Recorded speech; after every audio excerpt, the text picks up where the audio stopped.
मत्ते 21:18-22. मग सकाळी तो परत नगरास येत असता त्याला भूक लागली आणि वाटेवर अंजिराचं एक झाड होतं. ते पाहून तो त्याच्याजवळ गेला, पण पानाशिवाय त्याला त्यावर काही मिळाले नाही. मग त्याने त्याला म्हटले, ह्यापुढे तुला फळ कधी न येवो. आणि ते अंजिराचे झाड ताबडतोब वाळून गेले. हे पाहून शिष्यांनी आश्चर्य करून म्हटले, अंजिराचे झाड लागलेच कसे वाळून गेले? येशूने त्यास उत्तर दिले, मी तुम्हास खचित सांगतो, तुमच्या ठायी विश्वास असला व तुम्ही संशय धरला नाही तर अंजिराच्या झाडाला केल्याप्रमाणे तुम्ही कराल. इतकेच नाही तर ह्या डोंगरालाही तू उपटून समुद्रात टाकला जा असे म्हणाल तर तसे होईल. आणि तुम्ही विश्वास धरून प्रार्थनेत जे काही मागाल ते सर्व तुम्हास मिळेल. आमेन. तर आपण इथं बघतो की येशूने इथं अंजिराच्या झाडाला शाप दिला. तर अंजिराच्या झाडाला शाप दिल्यावर इथं काय आपण घटना बघितली की शाप दिल्या लगेच ते झाड वाळून गेलं. आणि म्हणजे आपण बघतो की येशूने अनेक चमत्कार केले. म्हणजे येशूने लंगड्यांना नाही का चालायला लावलं, आंधळ्यांना दृष्टी दिली, मेलेल्यांना उठवलं, 5,000 लोकांना जेवण दिलं. असे खूप छोटे मोठे त्यांनी चमत्कार केले. पण हा एकच असा चमत्कार आहे, तो आपण बघतो की शाप देण्याचा चमत्कार. म्हणजे जसं काय शाप दिला आणि लगेच ती गोष्ट तिथल्या तिथं झाली. आता जर आपण बघतो जीवनात की कुणी कुणाला शाप दिला तर थोड्या दिवसांनी ते होतं ना. पण इथं येशूने शाप दिला आणि लगेच ते झाड ताबडतोब वाळलं. असं मुळासकट कधीच वाळत नाही आपण बघतो. तर हे एकदम वेगळाच चमत्कार होता. म्हणजे तो त्याला म्हणू आपण जसं काय शापाचा चमत्कार झाला. तर मग जर हा चमत्कार झाला नसता तर असं लोकांना वाटलं असतं येशू फक्त रोग बरे करण्यासाठी आला, येशू फक्त चमत्कार करण्यासाठी आला, तसेच येशू फक्त मदत करण्यासाठी, चांगलं करण्यासाठी, अशा गोष्टीसाठी येशू आला असं सगळ्यांना वाटतं. पण हा दाखला वाचल्यावर हे सिद्ध करतो की शेवटी परमेश्वर आपला काय करणार आहे? न्याय करणार आहे. काय करणार आहे? आपला न्याय करणार आहे. मग परमेश्वर म्हणजे आपण ह्या दाखल्यामध्ये बघितलं की जे निष्फळ आहे त्यांना शिक्षा देणार आहे. म्हणजे हे अंजिराचं झाड निष्फळ होतं, म्हणजे त्याला एक सुद्धा फळ नव्हतं आणि त्याला लगेच ताबडतोब येशूने शाप दिला आणि ते मुळासकट काय झालं? वाळून गेलं. आणि मग इथं आपल्याला असं कळतं की येशू या पृथ्वीवर स्वर्गातून खाली आला. पृथ्वीवर तो त्यांनी योजनाच घेऊन आला होता की संपूर्ण मानव जातीचं, संपूर्ण जगातील माणसांचं काय करायचं?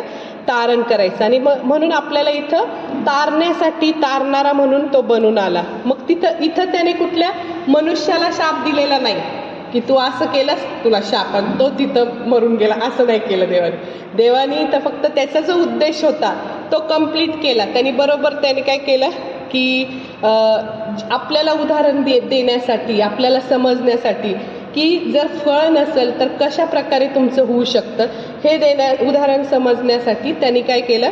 अंजिराच्या झाडाला काय केलं? शाप दिला. आणि कुठल्या मनुष्याला त्याने शाप दिला नाही. मग त्या झाडाद्वारे त्याने दाखवून दिलं की तुमचा पण न्याय कसा असेल. आणि नंतर मग आपण ह्याच वचनामध्ये पुढं पाहतो की येशूला भूक लागली होती. येशूला भूक लागली होती म्हणजे ती भूक अशी, येशू हा नाही का आत्म्याद्वारे जन्मलेला आहे, संपूर्ण एक देव होता तो. आणि त्याला काय अशी माणसांसारखी शारीरिक म्हणजे खूप पोटात आग पडली अशी भूक लागलेली नव्हती त्याला. तर त्याची भूक वेगळी होती. म्हणजे त्याला भूक लागली होती म्हणून तो काय केला? अंजिराच्या झाडाखाली. म्हणजे एक हे जगिक उदाहरण आहे की भूक लागली म्हणून अंजिराच्या झाडाकडे तो गेला. आणि तसंच आज सुद्धा येशूला आपल्या मानव लोक सगळ्यांनी चांगलं वागावं, फळांनी बहरलेलं असावं. प्रत्येक माझं हे लेकरू त्याच्यामध्ये मी ज्या गोष्टीसाठी पृथ्वीवर आलो ती सगळी आत्म्याची फळं असावी, त्यांनी स्वर्गीय देवाच्या इच्छेप्रमाणे वागावं, ही येशूला काय लागलेली आहे? भूक लागलेली आहे. आणि आपण तो आपल्याकडे त्या झाडाप्रमाणेच बघतोय की ह्या झाडाला प्रत्येकाचं जीवन येशू तपासतोय की ह्या झाडाला फळ आहे का हे झाड नुसतंच किती वर्ष झालं नुसतं चर्चला जातंय येतंय पण फळ मात्र काही नाही, असं येशू बघतो आपल्याकडं की ह्या प्रत्येक माणसाच्या जीवनात काही फळ आहे का. तर ते म्हणून आपण काय केलं पाहिजे? नेहमी फळांनी भरलेलं असं झाड आपण झालं पाहिजे. मग आता फळांनी भरलेलं झाड म्हणजे आत्म्याची फळं. फळं कुठली आहेत आत्म्याची माहिती आहे आपल्याला, गलती 5:22-23 मध्ये लिहिलेली आहे. तर मग येशूला त्याची भूक लागलेली आहे, म्हणजे येशूच्या इच्छेप्रमाणे करायचं, येशूच्या आज्ञा पाळायच्या, त्याचं सुवार्ता कार्य नाही का वाढवायचं, त्याच्या इच्छेप्रमाणे वागायचं. ह्या सगळ्या गोष्टी येशूला आपल्याकडून काय पाहिजे. मग आता इथं आपण बघतो की त्यांनी लांबून बघितलं. लांबून ज्यावेळेस एखादं झाड आपण बघतो आपल्याला हिरवगार दिसतं. मग येशूने लांबून बघितलं की त्या अंजिराच्या झाडाला पानं दिसलेली, हिरवगार ते अंजिराचं झाड येशूला दिसलं. आणि मग येशू अपेक्षेने गेला की ज्या अर्थी तिथं पानं भरभरून हिरवीगार पानं आहेत तर त्याच्या आतमध्ये काय असेल, फळ असेल. पण तिथं फळं नव्हती. मग ती फळं का नव्हती याचा जर आध्यात्मिक अर्थ आपण बघितला तर सगळ्यात पहिलं कारण आहे म्हणजे त्यावेळेस हंगाम नव्हता. हंगाम म्हणजे सीझन. आता कसा मे महिन्याचा सीझन आहे, आपण आंबे खातो. मग आता जर कोणी म्हटलं ऑक्टोबरमध्ये आंबा मिळेल का, तर तसं सीझन नाही आहे. तर त्याचे 3 हंगाम आहेत. एक मला वाटतं जून ते सप्टेंबर असं आहे, असे 3 काहीतरी आहेत त्या, म्हणजे असं मी माझ्या वाचण्यात आलेलं आहे. तर मग त्या हंगामामध्ये हा येशू ख्रिस्त त्यावेळेस त्या हंगामाच्या आधी गेला होता. म्हणजे जसं काही जून ते सप्टेंबर हंगाम असेल तर येशू एप्रिलमध्ये गेला असेल, असं काहीतरी असेल. तर तिथं आपण हंगामात फळ देणारे नसावे, म्हणजे सीझनल फ्रूट आपण नसावं. म्हणजे जसं काय सीझनल फ्रूट म्हणजे काय, आपण फक्त काही लोक फक्त नाताळ आणि ईस्टर एवढेच नाही का 2 सणांच्या वेळेस जातात, मग ते धार्मिकता व्हावू लागती, मग आनंदी राहतात नाही का, चर्च सजवतात, घर सजवतात, सगळ्या गोष्टी करतात. तर आपण त्या हंगामात फळ देणारे नसावे. किंवा उपास प्रार्थना असेल किंवा मग कधीतरी सुवार्ता सभा एखादी असेल, तिथं जाऊन मग फक्त तेव्हाच त्यांची धार्मिकता दिसती. पण इथं आणि नंतर मग वर्षभर बघितलं तर जैसे थे, जसं काय जसे पूर्वी होते तसेच. मग तसं इथं येशूची इच्छा आहे की ते जसं झाड हंगामात फळ देणारं, म्हणजे हंगाम नव्हता त्यावेळेस आणि त्याला फळ पण नव्हतं, तसं ख्रिस्ती लोकांनी हंगामात फळ नाही द्यायचं, तर वर्षभर फळ द्यायचं. म्हणजे वर्षभर आपलं फळ दिसलं पाहिजे लोकांना. मग आता 2 तिमोथी 4 अध्याय 2 वचन यामध्ये सांगितलेलं आहे, ते वाचते मी. आपण सुवेळी अवेळी फळ देणारे झाले पाहिजे. म्हणजे सुवेळी म्हणजे चांगल्या स्थितीत आणि अवेळी म्हणजे वाईट स्थितीत. म्हणजे जरी परिस्थिती बिकट असली, आता आपण बघितलं पाऊस येतोय तर आपण तरी आलो आहे की नाही, म्हणजे कुठलीही अडचण असू दे आणि तरी आपण कुठलाही आपल्याला त्रास असू दे तरी आपण सुवेळी अवेळी फळ देणारं असावं असं इथं सांगितलंय. आणि मग दुसरं कारण आहे की हे अंजिराचं झाडाला फळ न येण्याचं दुसरं कारण आहे की हे अंजिराचं झाड येशू जेव्हा रस्त्याने चालला होता, तुम्ही इमॅजिन करा येशू असा काही इस्रायलमधल्या रस्त्यावरून चाललाय आणि त्याला लांबून एक अंजिराचं झाड दिसलं. म्हणजेच ते कुठं आहे, वाटेवर आहे. कुठं आहे, रस्त्यावर आहे. ते बागेत आहे का, नाही. तर ते अंजिराचं झाड बागेत नसून वाटेवर आहे आणि ते वाटेवर असल्यामुळं त्या झाडाला देखभाल करणारा कोणीच माळी नाही आहे. मग इथं बाग म्हणजे जसं काय चर्च, मंडळी. आणि मंडळीत आपण लोक म्हणजे जे आपल्याकडून देव फळाची अपेक्षा करतोय, म्हणजे आपण लोक चर्चमध्ये असणं हे खूप महत्त्वाची गोष्ट आहे. जर म्हणजे आणि माळी म्हणजे देवाचं सेवक, म्हणजे ते रस्त्यावरचं झाड होतं त्यामुळे त्याला माळी काय खत पाणी घालायला नव्हता म्हणून त्याला फळ नव्हतं. तसं आपल्या जीवनात आपण त्या बागेत असलेल्या झाडासारखं असावं, म्हणजे आपण चर्चमध्ये असावं. आणि माळी म्हणजे देवाच्या सेवकांनी काय, देवाचा सेवक काय करतो, म्हणजे जे पास्टर लोक आहेत ते काय करतात, त्या झाडाला फळ यावं म्हणून त्याला साफसूफ करतात नाही का, त्याच्यातलं तण काढतात, नंतर मग त्याला पाणी देतात, त्याला खत देतात, सर्व प्रकारची काळजी ते घेतात. म्हणजे बाग म्हणजे मंडळी आणि माळी म्हणजे देवाचा सेवक. मग ते झाड बागेत नसल्यामुळे त्याला फळ नव्हतं, कुणीच त्याच्याकडे लक्ष दिलं नाही म्हणून त्याला काही फळ आलेलं नाही.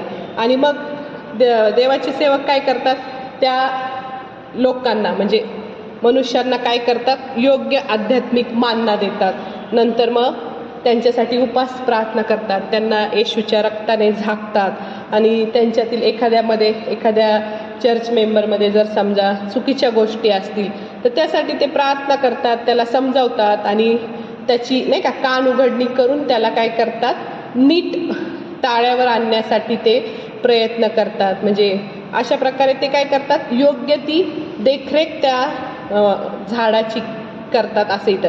मग त्याला फळ येतं. इथं त्याला हे झाड बागेत नव्हतं, रस्त्यावर होतं, त्याला माळी नव्हता, म्हणजे त्याला काळजी घेणारं कुणी नव्हतं, म्हणून त्याला फळ आलेलं नव्हतं.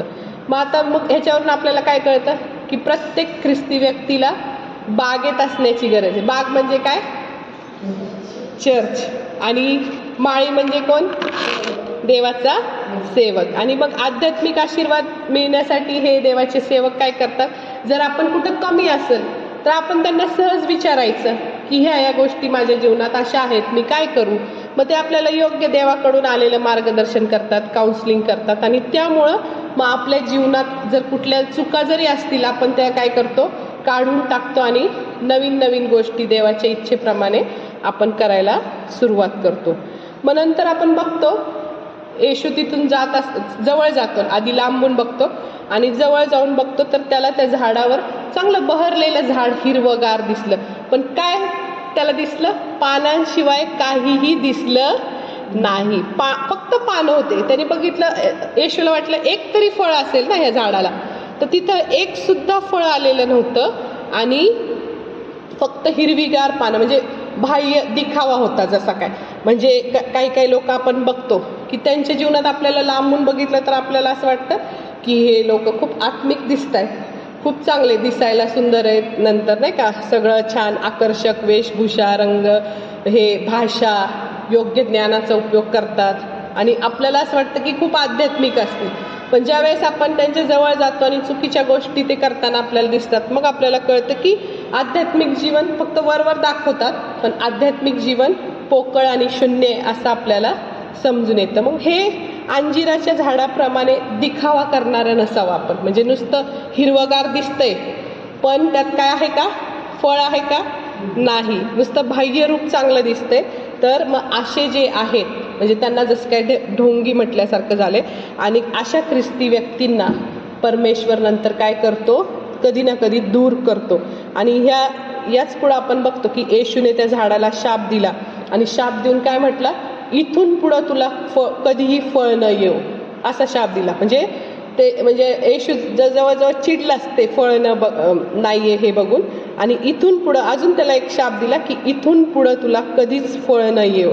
आणि आपल्याला एक लक्षात येतं की आपण बघतो उत्पत्ती 1:28 आपल्याला दिसतं की देवाने सगळ्या मानवाला काय केलं, फलद्रूप व्हा हा काय दिला, आशीर्वाद दिला. आणि येशू तोच देव, म्हणजे संपूर्ण जगाचा एकच देव आहे ना, तर तोच देव इथं काय म्हणतोय, शाप देतोय इथं की इथून पुढं तुला फळ कधीही न येऊ. तर मग असं काय असेल बरं, तर येशूला आपल्या जीवनात त्यांनी जे जे पेरलेलं आहे, पृथ्वीवर येऊन जे त्यांनी चांगलं सांगितलेलं आहे ते सगळं आपल्या जीवनात फळं आलेली बघायचे, आणि म्हणून त्यांनी तसं शाप दिला असेल. आणि मग त्या अंजिराच्या झाडांची 2 वैशिष्ट्य आहेत अशी, की अंजिराच्या झाडाला सगळ्यात पहिलं फळं येतात. म्हणजे असं नाही की पहिल्यांदा पानं येतात, असं नाही, तर आधी फळं येतात आणि नंतर पानं येतात, असं अंजिराच्या झाडाचं वैशिष्ट्य आहे. मग आता येशूने लांबून पाहून त्याला असं, येशूला वाटलं असेल की जर पानं आहेत भरपूर दिसत आहेत तर पानांमुळं त्याच्या पुढं नंतर त्याच्या आतमध्ये अंजीर पण असतील, पण तिथे जवळ जाऊन बघतो तर काय, फळ नव्हतं. मग आता म्हणजे ती सिस्टीम येशूला माहीत होती की फळ आधी येतात नंतर पानं येतात, म्हणून मग आधी त्या झाडाला भरपूर अंजिरं येतात, मग थोडासा सीझन कमी झालं की थोडी कमी होतात, आणि शेवटी 1-2 तरी फळं त्याच्यावर राहतातच, असं नेहमी बघण्यात यायचं तिथं. आणि तिथं येशूने बघितलं तर त्या झाडाला एक सुद्धा अंजीर दिसलं नाही, म्हणून येशूने तिथं काय केला, शाप दिला. आणि मग शेवटच्या वचनामध्ये आपण बघतो की ते झाड ताबडतोब वाळून गेलं. म्हणजे येशूने शाप दिला, असं कधी होतं का, एवढं हिरवगार झाड वाळून गेलं म्हणजे एका मिनिटात. तर ते म्हणजे येशूच्या बोलण्यामध्ये किती सामर्थ्य हे आपल्याला याच्यातून कळलं की ते झाड ताबडतोब वाळून गेलं.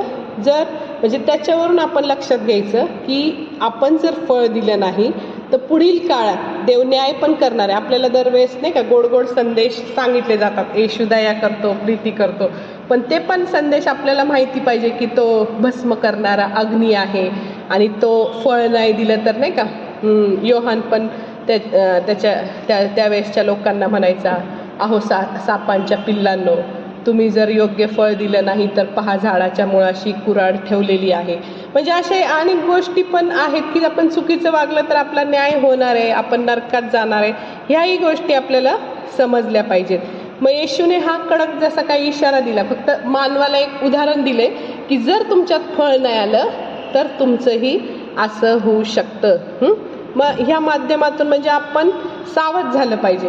म्हणजे छोटे छोटे आपण नुसतं वाचताना पटकन वाचून जातो हा एक पॅरेग्राफ, असं येशू समोर आला, बघितलं फळ नाही, शाप दिला. तर ह्याच्या मागं गुढगहन अर्थ आहे की आपल्या जीवनात त्याला आपल्यातून फळं दिसली पाहिजेत, ही त्याची इच्छा आहे. मग त्या फळं कोणकोणती आहेत बरं? आत्म्याची. गलती 5:22-23 वाचते मी. प्रीती, आनंद, शांती, सहनशीलता, ममता, चांगुलपणा, विश्वासूपणा, सौम्यता आणि इंद्रिय दमन. तर मग ही 9 फळं आहेत. तर ती 9 फळं जी आहेत ती आपण देवाजवळ मागायची. आत्ताच आपण इथं शेवटच्या वचनात वाचलं ना 22व्या, की तुम्ही विश्वास धरून प्रार्थनेत जे काही मागाल ते सर्व तुम्हास मिळेल. आणि परत अजून मत्ते 7:7-11 पण लिहिलेलं आहे की नाही का, आपल्या मुलाने भाकर मागितली तर त्याला धोंडा देईल. असा कुणी बाप आहे का जे त्याच्याकडं मागतात तो विशेष करून त्यांना चांगल्या देणग्या देईल. आणि लूकमध्ये लिहिलेलं आहे, तो विशेष करून त्यांना पवित्र आत्मा देईल. म्हणजे ही फळं आपण मागितली की तो आपल्याला सगळ्यात लवकर देणार आहे. म्हणजे आपण जगिक गोष्टी मागितल्या तर त्या एक वेळ लागेल आपल्याला, पण जेव्हा ही आत्मिक गोष्टी आपण मागतो तर लवकरात लवकर त्या आपल्याला मिळतात. मग आपण असं हे करायचं नाही, गोंधळून जायचं नाही की कृपादानं आणि फळं एकत्रच आहे असं नाही. कृपादानं ही वेगळी, म्हणजे कुणाला संदेश देण्याचं दान, कुणाला वाजवण्याचं दान, कुणाचं नाही का गाणी वर्शिप घेण्याचं, नंतर कुणाला रोग बरं करण्याचं, चमत्कार कर, असे वेगवेगळी कृपादानं पण आहेत आणि फळं पण आहेत. तर ही कृपादानं एक 1 कोरिन्थीकरास पत्र त्याचा 12वा अध्याय आणि 7-11 ही कृपादानं आहेत.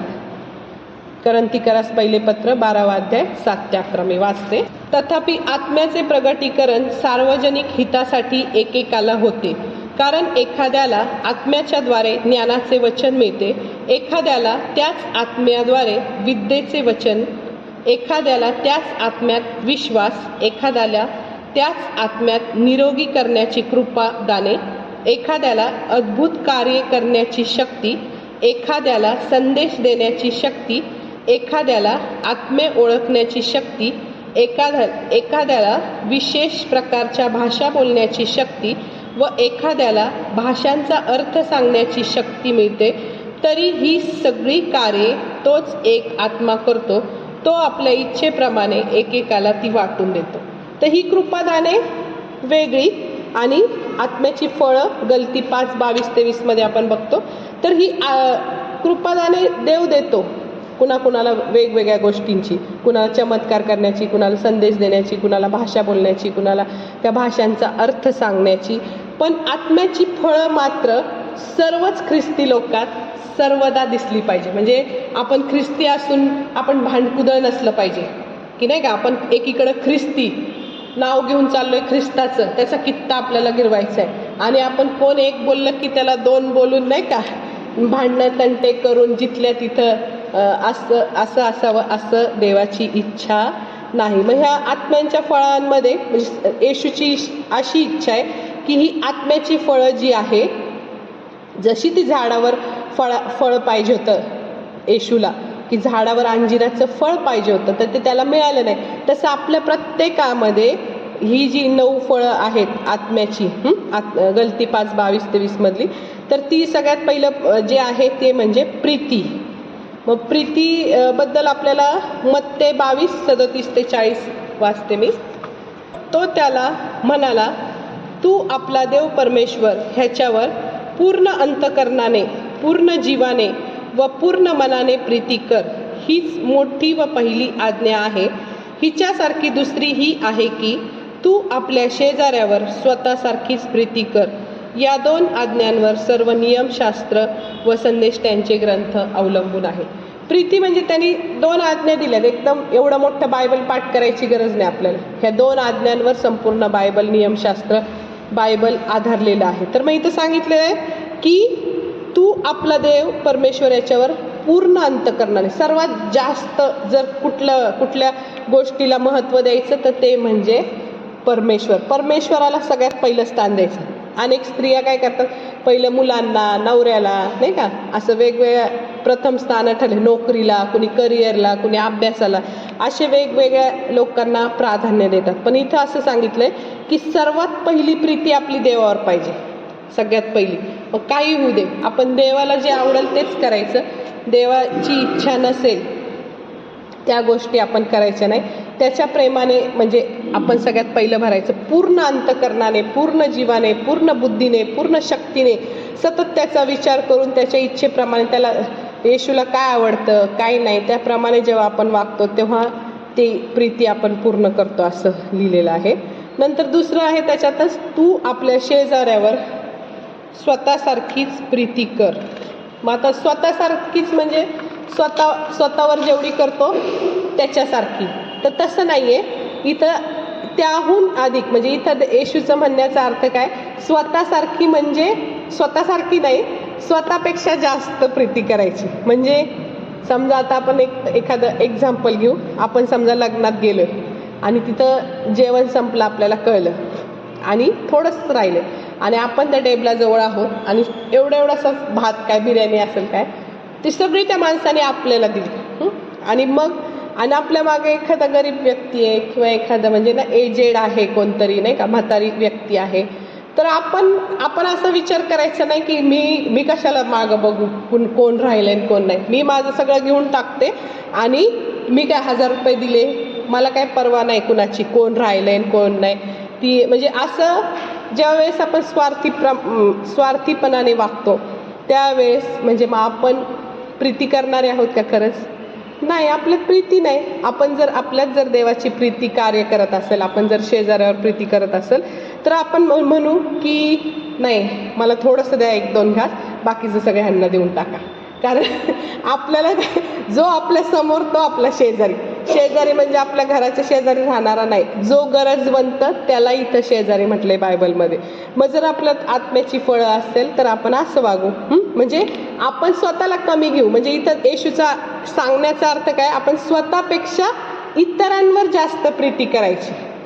म्हणजे ज्या वेळेस अशी द्यायची वेळ येईल, स्वतः कमी घ्यायचं आणि दुसऱ्यांना जास्त द्यायचं, स्वतःपेक्षा जास्त प्रीती करायचं देवाने आपल्याला सांगितलंय. मग आता बऱ्याच वेळेस आपण काय करतो, स्वार्थीपणाने वागतो आणि जे चांगलं ते पटकन, जगात लोक आपण बघतो जे चांगलं ते पटकन स्वतःला घेतात, है की नाही. 2 साड्या असतील, एखादी खूप सुंदर असेल, एखादी वाईट असेल, लेडीज असतील, पटकन जी चांगली स्वतःला उचलून घेतात, नाही का. प्रत्येक गोष्टीत समजा कुठंतरी लहान मुलं असतील, केक 2 छोटा 1 मोठा असेल, लहान मुलं काय करतात, जे आवडतं ते मोठा केक पटकन उचलून घेतात. म्हणजे ही लहानपणापासून हे नॅचरल गोष्टी आहेत. पण ज्यावेळेस आपल्याला ख्रिस्ताची प्रीती कळती त्यावेळेस आपण असं स्वार्थी विचार करायचं सोडून देतो. किंवा आपले पैसे, आता आपण कुणाला गरीबाला मदत केली तर माझे किती पैसे वेस्ट झाले असं आपण विचार नाही करत. आपण म्हणतो काय, हे ज्या अर्थी मी असं करतोय, गरीबाला देतोय, त्या अर्थी मी काय करतोय, येशूलाच करतोय. कारण ते वचन आपल्याला माहीत आहे मत्तेमधलं, जेव्हा मी भुकेला होतो तेव्हा तुम्ही मला खायला दिले, तहानेला होतो तेव्हा पाणी दिले. ज्या अर्थी ह्या तुमच्या कनिष्ठ बंधूपैकी एकाला केले त्या अर्थी ते मला केलेलं आहे. म्हणजे संपूर्ण म्हणजे आपण स्वतःपेक्षा जास्त आपण दुसऱ्यावर काय केले पाहिजे, प्रीती केली पाहिजे. मग त्यासाठी आपण योहानाचं पहिलं पत्र 4 अध्याय 20 आणि 21 वचन वाचू. मी वाचते. योहानाचं पहिलं पत्र 4 अध्याय 20 आणि 21. मी देवावर प्रीती करतो असे म्हणून जर कोणी आपल्या बंधूचा द्वेष करील तर तो लबाड आहे. कारण डोळ्यापुढे असलेल्या आपल्या बंधूवर जो प्रीती करीत नाही त्याने न पाहिलेल्या देवावर प्रीती करता येणे शक्य नाही. जो देवावर प्रीती करतो त्याने आपल्या बंधूवरही प्रीती करावी, ही त्याची आपल्याला आज्ञा आहे. म्हणजे आपण नुसतं म्हणतो माझं देवा तुझ्यावर प्रेम आहे, 10 वेळा प्रार्थना करू, उठू बसू प्रार्थना करू, आणि इथं समोर आपल्या एखादं गरजवंत बाई आहे, गरजवंत लहान लेकरू आहे, त्याला फी भरायची किंवा काहीतरी कोणतरी गरजवंत आहे आणि त्याच्याकडे आपण सपशेल दुर्लक्ष करतोय आणि आपण 10 वेळा मोठ्या मोठ्या प्रार्थना करतोय, गुडघ्यावर बसतोय, वर्शिप करतोय. मग ह्याला काय अर्थ आहे का? इथं काय सांगितलंय की मी देवावर प्रीती करतो असं म्हणून जर कोणी आपल्या बंधूचा द्वेष करेल तर तो लबाड आहे. म्हणजे आपण किती प्रीती करा पण आपण त्या गरीबाला दिलं नाही किंवा त्याला काही जे पाहिजे त्याची गरज नाही भागवली, बंधूचा द्वेष केला, तर इथं सांगितलं तो माणूस काय लबाड आहे, देवावर प्रीती करणारा नाही आहे तो माणूस. आणि पुढं काय सांगितलंय? कारण डोळ्यापुढं असलेल्या आपल्या बंधूवर जो प्रीती करत नाही त्यांनी न पाहिलेल्या देवावर प्रीती करता येणे शक्य नाही. समोर दिसतोय तो, आपल्याला दिसतंय त्याच्याकडे खायला नाहीये, समोर दिसते. समजा आपल्या घरात कामवाली येत असत, ती सकाळपासून उपाशी पोटी 2 वाजेपर्यंत नाही का काम करतीये, धुणं भांडी झाडून पुसून, आणि ती येऊन मग नंतर आपल्या घरात येते आणि नाही का भूक लागली, म्हणजे आपल्याला कळतं की भुकेली आहे ही, तर आपण जे खातो ते ताट तिला वाढून द्यायला पाहिजे. ती डोळ्यासमोर आहे ना आपल्याला, आपण काही कुठे शोधायला जायचं नाही गरज, आपल्या डोळ्यासमोर जे येतात त्यांना आपण करायचं. मग इथं ती डोळ्यासमोर असलेल्या बंधूवर जो प्रीती करत नाही त्यांनी न पाहिलेल्या देवावर प्रीती करता येणे शक्य नाही. जर आपण माणसावर प्रीती करू शकत नाही, घराघरात बघा काय काय ठिकाणी बघा खूप सासू सुनांची भांडणं, खूप नाही का नणंद भाऊजायांची भांडणं, नंतर मग असे बाप लेकांची भांडणं, घरात वादविवाद, आणि मग ते एकमेकावर प्रीती करत नाही का, म्हणजे ते प्रीती करतच नाही, प्रीती सोडूनच दिली त्यांनी, म्हणजे नुसताच द्वेष. मग इथं काय सांगितलंय? जो समोर दिसणाऱ्या लोकांवर प्रीती करत नाही तो त्याला देवावर प्रीती करता येणे शक्य नाही. आणि जर तो म्हणत असेल मी प्रीती करतो तर तो काय आहे? लबाड आहे, म्हणजे तो प्रीती करतच नाही. आणि मग इथं लिहिलं 21व्या वचनात, जो देवावर प्रीती करतो त्याने आपल्या बंधूवरही प्रीती करावी, ही त्याची आपल्याला आज्ञा आहे. बंधू म्हणजे कोण? सख्खा बंधू नाही, जगातला जो गरजवंत आहे, ज्याला गरज आहे. आता समजा एखाद्याने आपला अपराध केला, आपल्याला वाईट बोललं, आपलं काहीतरी म्हणजे नाही का नुकसान केलं, तर आपण त्याच्यावर राग धरून बसतो. पण इथं काय आहे? ते करायचं नाही. त्या बंधूवर पण आपण काय करायची? प्रीती करायची. ठीक आहे, एखाद्या वेळेस होतं कधीतरी, आपण त्याला काय करायची? क्षमा करायची. मग आता इथं काय सांगितलेलं आहे? चांगला शेजारी कोण आहे आपला? शोमराण्याची गोष्ट सगळ्यांना माहीत असेल की एक पास्टर जातो, याजक जातो, एक लेवी जातो, सगळे देवाची सेवा करणारे तिघही जातात. ते दोघं तिघं जातात आणि ते कुणीच त्याला मदत करत नाही, अर्ध मेलेला जो माणूस असतो त्याला. पण हा जो चांगला शोमरोनी माणूस असतो तो अनाथ आश्रमात त्याला नेतो, धर्मशाळेत त्याला सगळं औषध पाणी करतो, त्याच्या जखमांना तेल लावतो, पट्ट्या बांधतो, द्राक्षरस लावतो, त्याला खायला प्यायला देतो. आणि नंतर मग सकाळी तो उठायच्या आधी, कारण तो बेशुद्ध अवस्थेत असतो, तो उठायच्या आधी त्या शाळेच्या मालकाला काय करतो? 2 रुपये देतो आणि म्हणतो अजून काय लागतील तर ह्याचा दवाखान्याची ट्रीटमेंट करा, आणि मी जेव्हा प्रवासावरून व्यापार करून येत असेल तेव्हा उरलेले काय झालेले एक्स्ट्रा पैसे असतील ते तुम्हाला मी परत फेडेन. आता तो माणूस उठल्यावर निघून जाणार होता हे त्याला माहिती आहे, तरी तो म्हटला, त्याला तो ओळखीचा नव्हता, तरी तो म्हटला याची ट्रीटमेंट करा, काय पैसे असतील ती मी जेव्हा व्यापारावरून इथून सरळ जाणार आहे तुमच्या ह्या अनाथ आश्रमावरून तर तेव्हा मी देईल. म्हणजे त्यांनी कसलीच त्याची अपेक्षा केलीच नाही ना की हा उठल मग मी खर्च केलेले पैसे मला परत देईल, असं काही नाही. निस्वार्थ वृत्तीने त्यांनी काय केलं?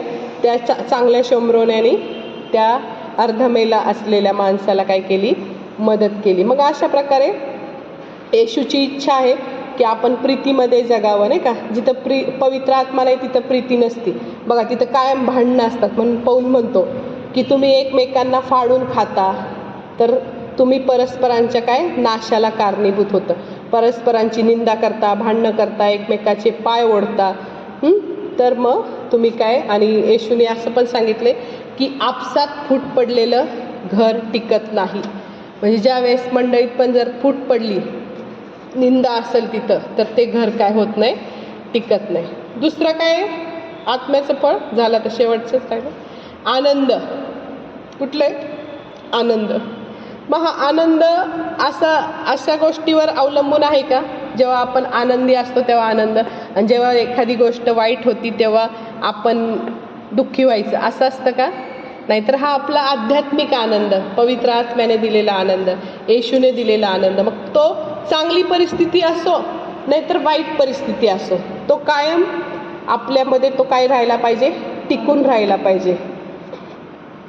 मग त्यासाठी फिलिप्पी 4:4 मध्ये असं लिहिलेलं आहे, प्रभूमध्ये सर्वदा आनंद करा, पुन्हा म्हणेन आनंद करा.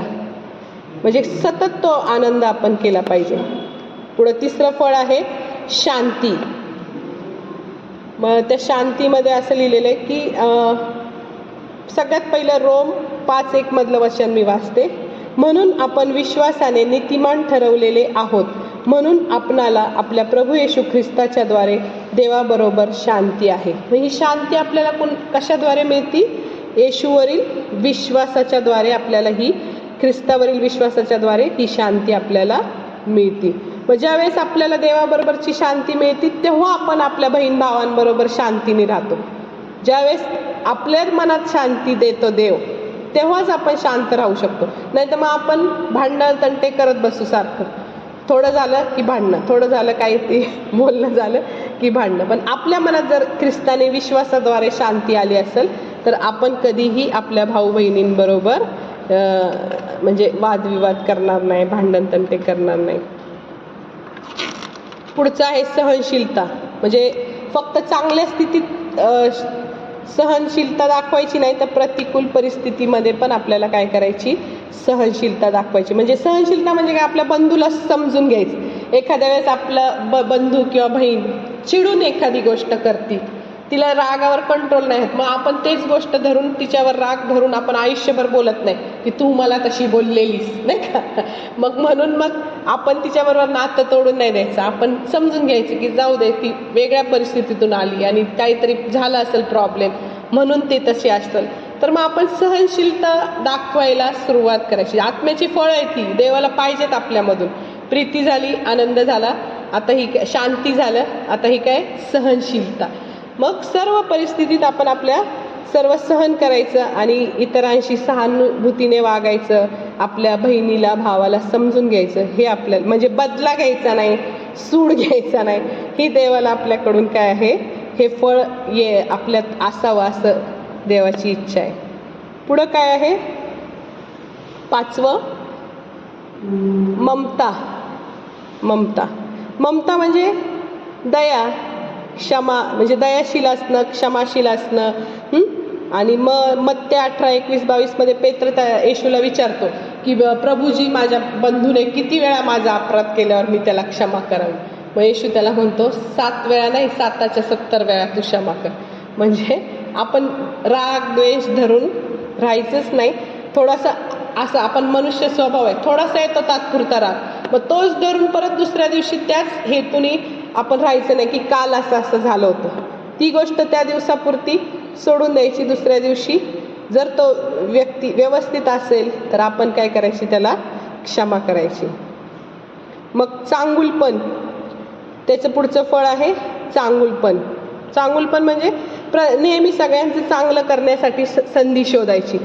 की एखाद्या गरिबाचं चांगलं करायचं आहे तर आपण संधी शोधायची, हे मी कशा प्रकारे ह्याच्यातून चांगलं करू शकतो प्रत्येक ठिकाणी, तर त्याला म्हणतात चांगुलपण. आणि विश्वासूपणा म्हणजे प्रामाणिक असणं, म्हणजे भरवशास पात्र असणं. म्हणजे कुणी आपल्यावर जर विश्वास ठेवला तर त्याच्या विश्वासाला आपण तडा जाऊ द्यायचं नाही. एखाद्याने एखादी गोष्ट आपल्याला विश्वासाने सांगितली, कुणाला सांगू नको, तर आपण ते सगळ्यांना जाहीर करत सुटायचं नाही, सांगायची नाही. विश्वासाला आपण पात्र असावं. आणि शेवटून दुसरं आहे सौम्यता. सौम्यता म्हणजे नम्रता. नम्र असलो तर आपल्याला कधी कधी काय होतं, कोणीतरी आपला अपमान करतं खूप, आपण त्याच्याकडे एवढं सिरियसली घ्यायचं नाही, इग्नोर करायचं. लगेच तू माझा अपमान केला तर आता तिथं भांडणं सुरू करायची नाही. तर मग तर म्हणजे अपमान झाला की मग जर आपल्यात गर्व असेल तर आपल्याला ते सहन नाही होत. आपण म्हणतो का बरं माझा अपमान केला. तर मग तो जो नम्र माणूस असतो, जो सौम्य माणूस असतो, त्याला फक्त ख्रिस्ताचा मान राखण्याची चिंता असते. स्वतःचा अपमान झाला तरी चालेल, पण ख्रिस्ताचा अपमान नाही व्हायला पाहिजे, ही त्याला चिंता असते. आणि त्याच्या पुढंच आहे आणि इंद्रिय दमन. इंद्रिय दमन म्हणजे आपल्या अवयवांवर काय करायचा, कंट्रोल ठेवायचा, असं ह्या शब्दाचा अर्थ आहे. म्हणजे प्रत्येक वेळेस आपल्या मनात दैहिक इच्छेप्रमाणे अनेक चुकीच्या गोष्टी येतात.